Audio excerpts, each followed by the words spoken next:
As we start this video, I want you to close your eyes, clear your mind, breathe in, breathe out, and now think about a destination in Greece. What's the first image that popped into your head? Was it something like this? The gorgeous Greek Isles? Or this? A picture of Athens?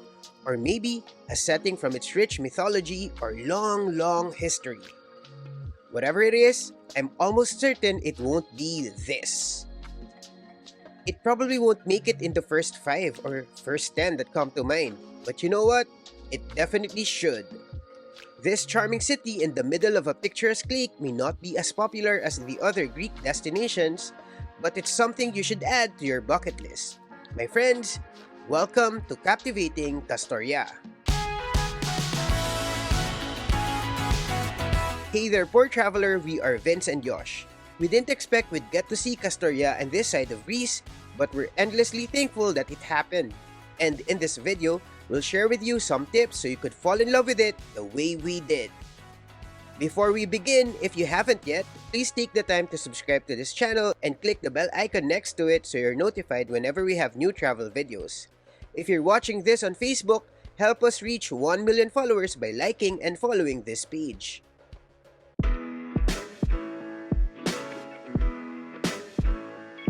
The term Castoria can refer to two things. One is the regional unit in Greece called Kastoria. Think of it as a prefecture. But its capital city is also called Castoria.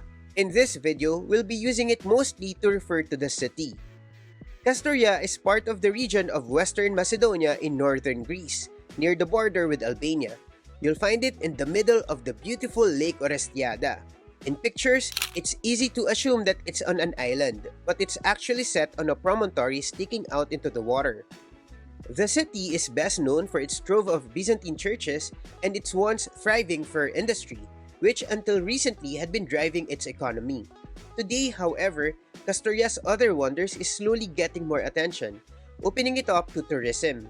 No surprise there really because it is brimming with attractions that may or may not be quintessentially Greek, but worthwhile all the same. The official language is Greek, and yes, Greece has its own alphabet, which can be intimidating at first. There's a bit of a language barrier, but you'll find locals who can speak English well, and street signs are written both in Greek and English, so going around isn't a problem at all. The time zone is UTC plus 2 or Eastern European Time. Daylight saving time is observed from the last Sunday in March to last Sunday in October, pushing it an hour ahead. So, depending on the time of the year, it's 6 or 5 hours ahead of the Philippines, Singapore, and Malaysia. The official currency is the euro. And when it comes to modes of payment, cash is still the most common, but credit card payments are accepted in some establishments. Power sockets are Type F, which also accepts Type C plugs. And Greece is party to the Schengen Agreement, which means travelers from most countries, including the Philippines, need to secure and present a Schengen visa to enter. We'll be discussing the Schengen visa in our future videos.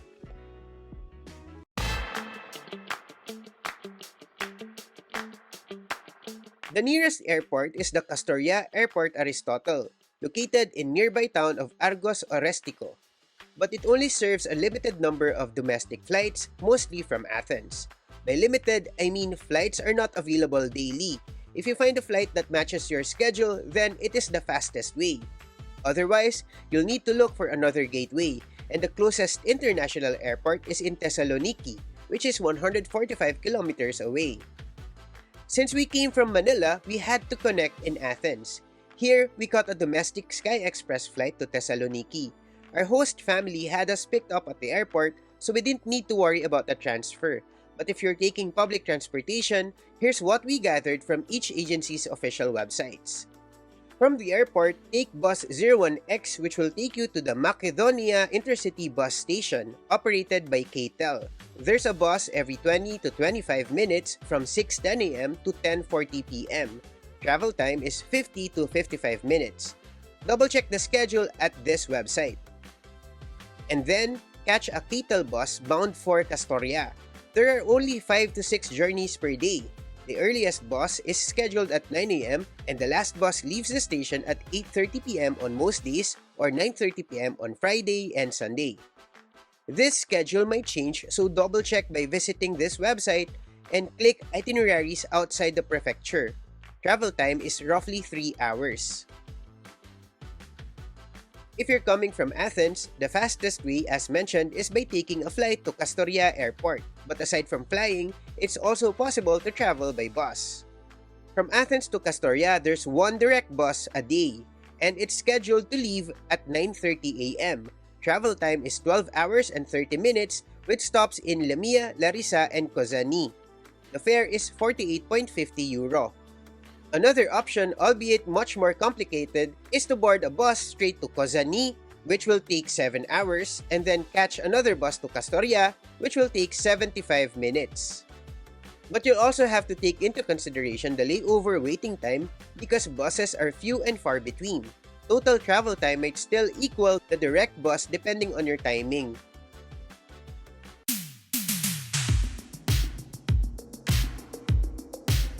We visited Castoria in May, which was ideal in many ways. The weather was pleasant and the temperature very comfortable. And because the peak season wasn't there yet, the prices were also very friendly. We also got to witness the glorification ceremony in honor of Saint Sophia, an important and newly proclaimed saint in the Greek Orthodox Church.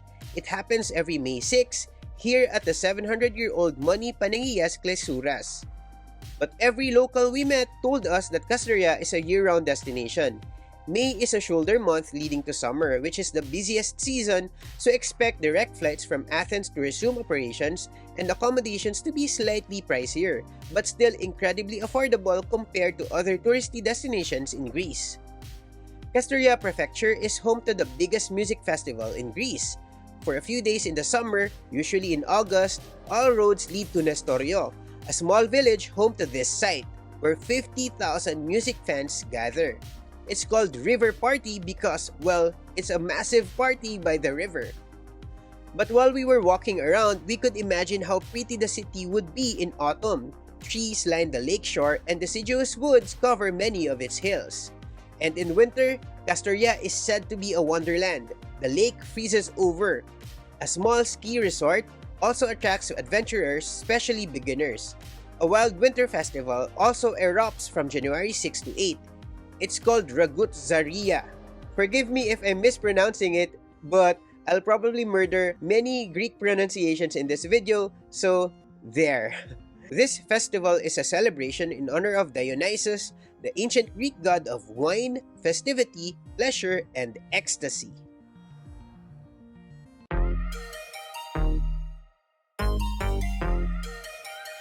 First, let's be familiar with the geography of Castoria. As mentioned, Castoria is cradled by a peninsula jutting out into Lake Orestiada.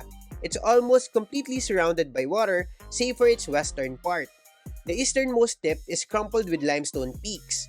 While the city also covers parts of the mainland, its heart and soul lie here, near the neck. It's a small but hilly city, but you can traverse it on foot from coast to coast, north to south, or back. So, anywhere in the city is within easy reach no matter where you stay. That said, there are 3 remarkable hotels that we have visited. The first is Hotel Orologopulo.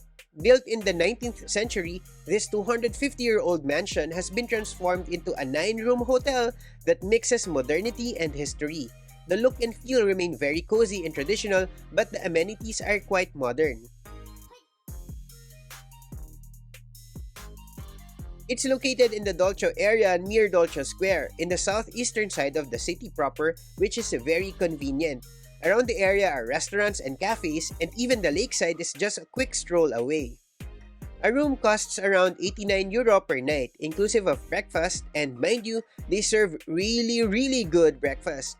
My teammates Vince and Cess couldn't stop talking about the small but tasty selection, especially the cold cuts, local cheeses, and cakes. The service was also impeccable. Si Deris, the property manager, made sure we were equipped with all the info we needed to know about the area. We'll be providing links to this incredible hotel and the other lodges I'll be mentioning in this video so you could easily find them. Just check the links in the description or the pinned comment. Not too far away is another building with great historical value, Virgula's Mansion, one of the oldest hotels in the city. Like Orogopulo, this was constructed around 200 years ago. As soon as we set foot in the property, we were greeted by its owner and his picturesque garden, adorned by various flowers and collectibles from around the world. And as you let your gaze wander, you'll immediately notice its incredible setting. Virgula's mansion is perched on a cliff overlooking the lake, offering one of the best views in the city.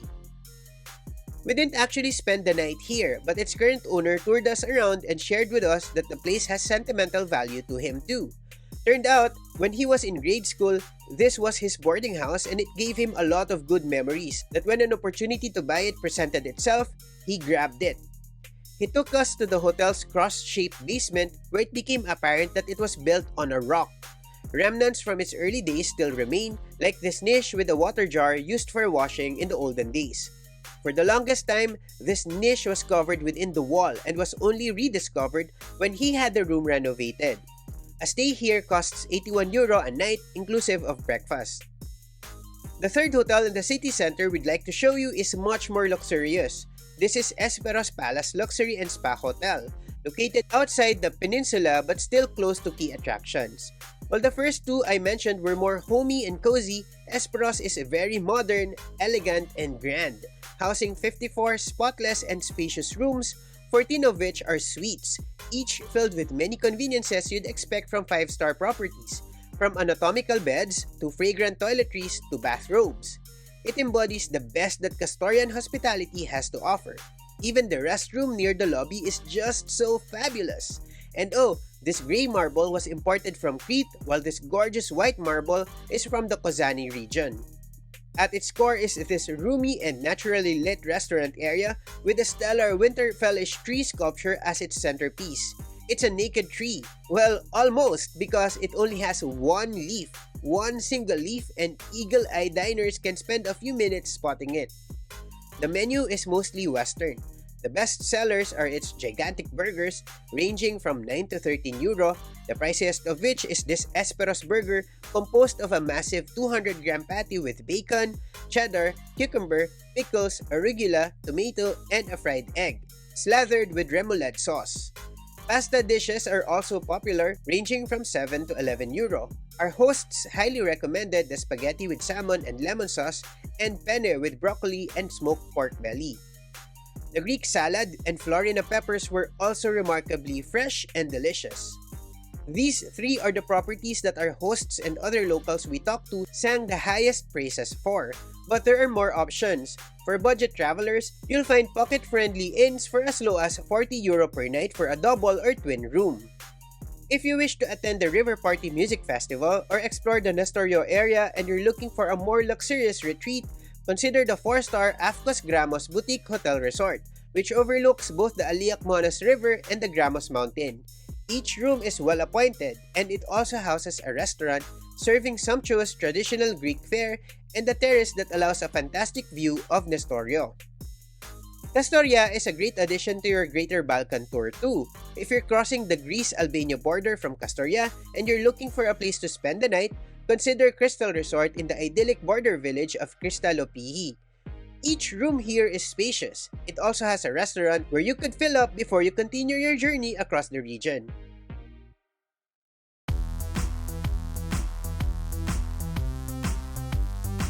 Castoria is not particularly known as a foodie destination, but it should be. Out of all the places we visited, this is where we had some of the best meals that graced our palate in the Balkan region. Every single ingredient, from the much bragged about Florina peppers to the succulent lamb chops, is high quality and its freshness is undeniable.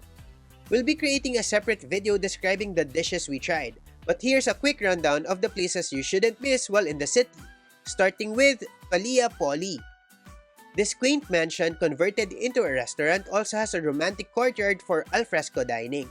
Its menu is composed mainly of traditional local dishes, from the sarmades, which are pickled cabbage stuffed with minced meat and rice, to Castorian butter beans, baked with herbs, carrots, and tomatoes, to badjos, which is brine cheese prepared sa ganaki style. Here at Palia Poli, it's served with fried egg. Its cranea salad is also refreshingly good, made up of arugula, spinach, lettuce, and dried tomatoes, doused with cranberry sauce and topped with pomegranate and crab apple slices. It's the right blend of veggies and fruits elevated by a bit of sweetness. This resto is located just across the street from the lakeshore, so you could easily take in stunning views after your meal. Speaking of stunning views, it's hard to rival the vista offered here at Prophet Elias or Elias Lounge Cafe. Perched on a hilltop, it has comfy couches stationed by the glass walls, allowing an unobstructed view of the entire peninsula. It has everything you want at a cafe. Aside from the spectacular view and a gorgeous location, it also serves rich coffee and tasty dessert. We were able to try its strawberry, cookies and cream, and classic hot chocolate versions. It also fosters a relaxing atmosphere. It was so quiet during our visit that if I had more time, I would have spent the entire afternoon here with a book on one hand and a cup of coffee on the other. If you prefer something easier on the pocket, this €1 kebab place might be just the spot for you. Yes, €1. Here, many of the skewered items cost only €1 per steak, like this pork kebab, chicken kebab, and sausage. These fries and tzatziki sauce also cost €1 per order. But you wouldn't know when you taste it because they're all perfectly cooked. So juicy and not dry at all. Our host also took us to this humble eatery owned by his Aunt Anna, roughly 20 minutes from the city center. It's a bit out of the way, but it was our favorite meal in our entire stay in Castoria, mainly because we adore home-cooked meals. It serves traditional Northern Greek or Macedonian dishes, but somehow these plates had more soul. We started with this pita, which was filled with cheese, and it was so good we could have ended the meal right then.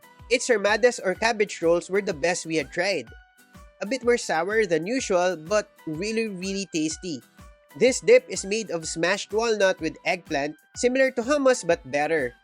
We were also served 3 types of salad. This eggplant salad was my fave, but this Russian salad was also fantastic. And while I normally don't enjoy beets, this beetroot salad with yogurt and walnuts was surprisingly delightful. It was earthy and creamy. This cabbage salad was also very refreshing. Not sure what this is called, but the cabbage was said to be soaked for many months and mixed with bell peppers, celery, and dill. We've also tasted many versions of bajo before, but this one, while slightly oilier, was also flakier, crispier, and a tad saltier, which was perfect for me. And these were just the appetizers. For the main course, we were served a smorgasbord of grilled meat, but the standout was the pancetta, which was smoky and perfectly cooked. So were these meatballs. They were so tender and not dense at all. We could actually feel the meat bits and didn't taste processed, if you know what I mean.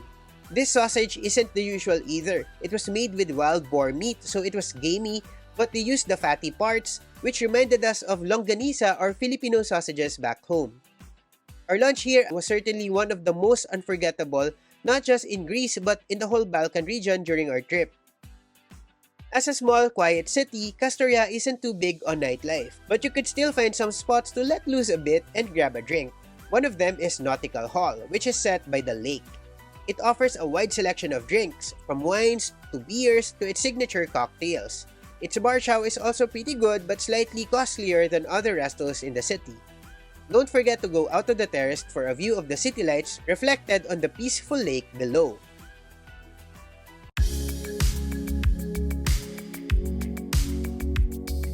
Castoria is packed with attractions that are worth your time and energy. From its limestone caves to countless hilltop viewpoints, to Neolithic sites, to Byzantine churches, Castoria will keep you busy. And we'll discuss them all in our next video, so don't forget to subscribe to this channel and hit the bell icon if you're on YouTube, or follow and like this page if you're on Facebook. If you have questions, make good use of the comment section below. You can also follow or message us on Instagram, TikTok, and Twitter. Just look for @thepoortraveler, single L. If you have a Spotify account or Apple Podcasts app, follow and tune in to the Poor Traveler Podcast. That's all for now. Remember, plan smart, travel safe, and make every trip worth it.